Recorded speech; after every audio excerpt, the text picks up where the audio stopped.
c'est Professeur ProVF, j'espère que vous allez bien. Et aujourd'hui on se retrouve pour une nouvelle vidéo. Aujourd'hui je vais vous parler du cube de Soma. D'abord je vais vous expliquer ce qu'est un polycube. Un polycube est une figure qui est constituée de plein de petits cubes comme celui-ci qui sont assemblés les uns avec les autres.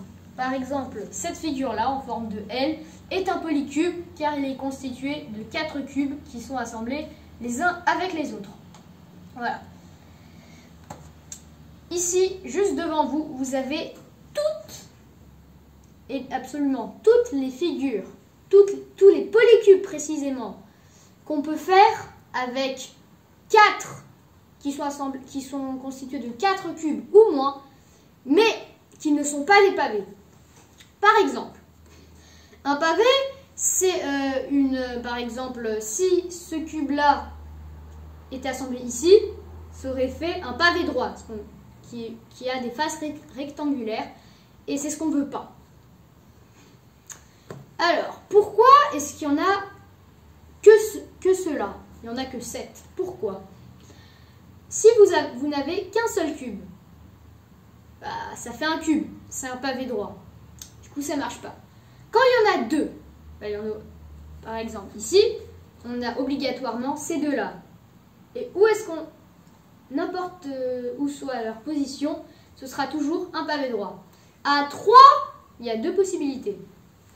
Soit il y a 3 cubes, soit il y a cette structure en forme de L qui n'est pas un pavé droit et du coup qui rentre dans la liste de ces figures.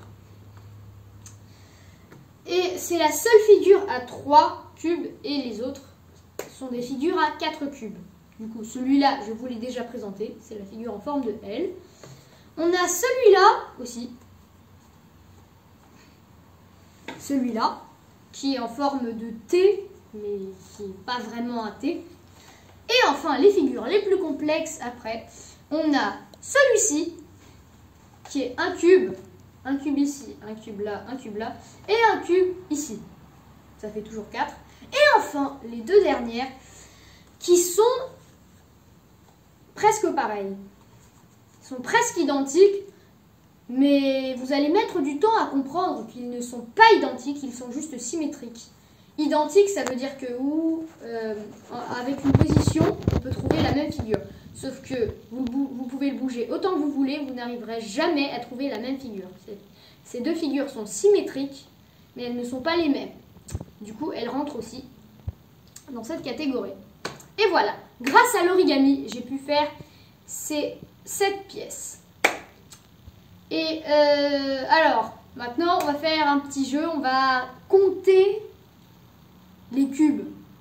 Combien de cubes a-t-on utilisé pour former ces 7 pièces?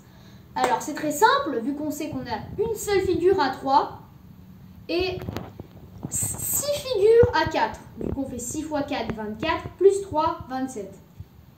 Mais attendez un peu, 27, c'est 3 fois 3 fois 3.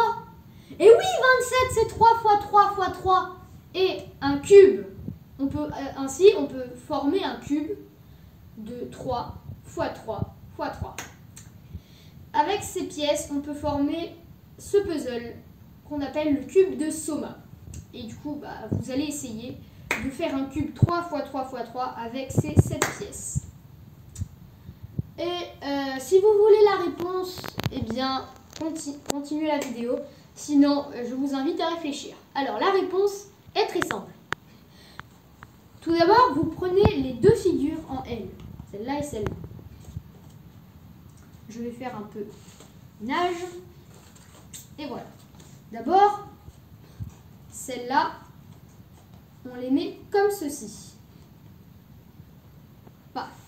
Ensuite, on prend une figure complexe. On va prendre celle-là. Celle-là, on la met comme ceci. Voilà, on a un bon début jusqu'à là, non? Et après, bien, ça peut s'assembler tout seul. Et oui, vous prenez celui-là, vous le mettez en bas, comme ça vous complétez. Et enfin les autres, c'est cadeau. Celui-là, vous le mettez ici. La figure en T, vous le mettez là. Et enfin, la toute dernière figure, comme ceci. Et voilà, vous avez le cube de Soma. Et bien entendu, on peut faire plein d'autres figures avec cette pièce que je vais peut-être vous montrer dans les prochaines vidéos. Et voilà, cette vidéo est maintenant terminée, j'espère qu'elle vous a plu. N'hésitez pas à vous abonner, à activer la cloche et à partager la vidéo. Je remercie tous ceux qui ont regardé la vidéo jusqu'à la fin et je vous dis au revoir.